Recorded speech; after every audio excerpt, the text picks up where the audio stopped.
W2, change that at Liberty Corner. Calling CQ, the free world, and listening.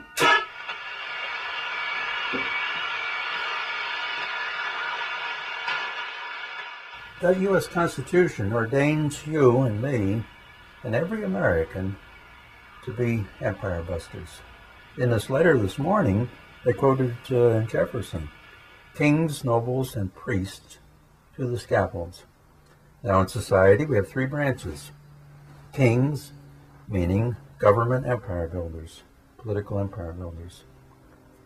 Nobles, meaning commercial empire builders, New York State Electric and Gas.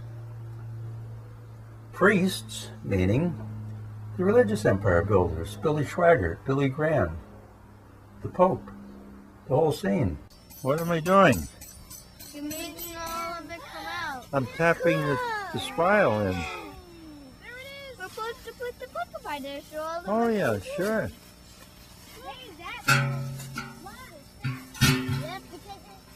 What do you hear? There you go, tapping. Is that the maple sap song? Can you hear it? Can you hear that song, that tune? Yeah. Now, if someone would let you taste it, you might want to put your finger under and taste it. Okay. Of course. Yeah, it tastes like water with sugar. That's what it is. Tastes like water. Irwin owns approximately 22 acres in what I would consider a very, very volatile area. Irwin's land, regardless, is worth a pretty penny, anywhere from as minimal as $2 million to probably as much as $8 million. Now, how could anyone destroy such a beautiful tree, especially without asking my permission? Irwin got very upset about the widening of Somerville Road, which went down to his house. And he had to take down some trees. It goes along his property, but it's not like it's going through his property. It's just a bordering thing. So from here on back is my property, but they cut all of these trees on my property here.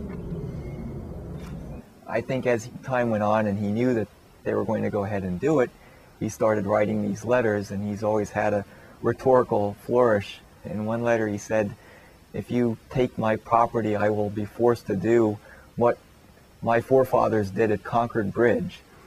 And everyone knows what that means, but it's not, exactly terroristic threats under the law book.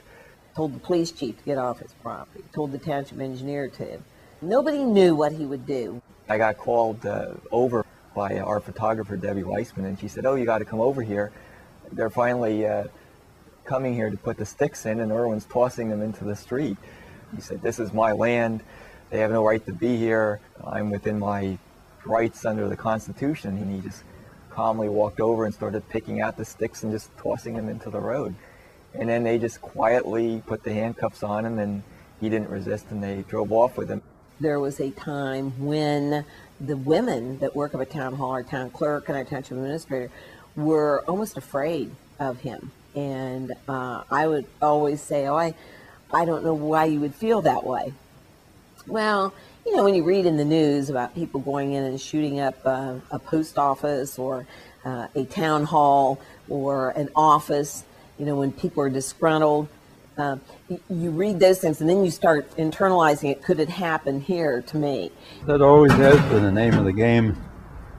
And of course, a lot of people are frightened in our country.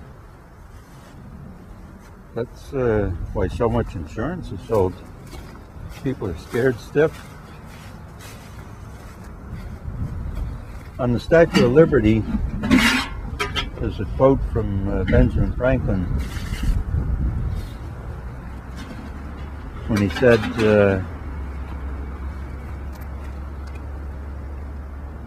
let's see, how was it worded?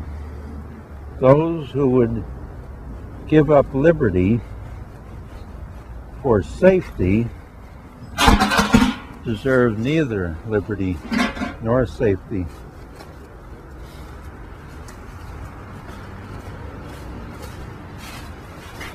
So I have a book that I give out by the hundreds And I want to give it to one of you before you leave.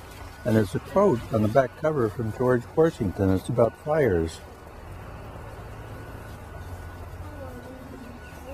Government is not reason. It is not eloquence. It is force.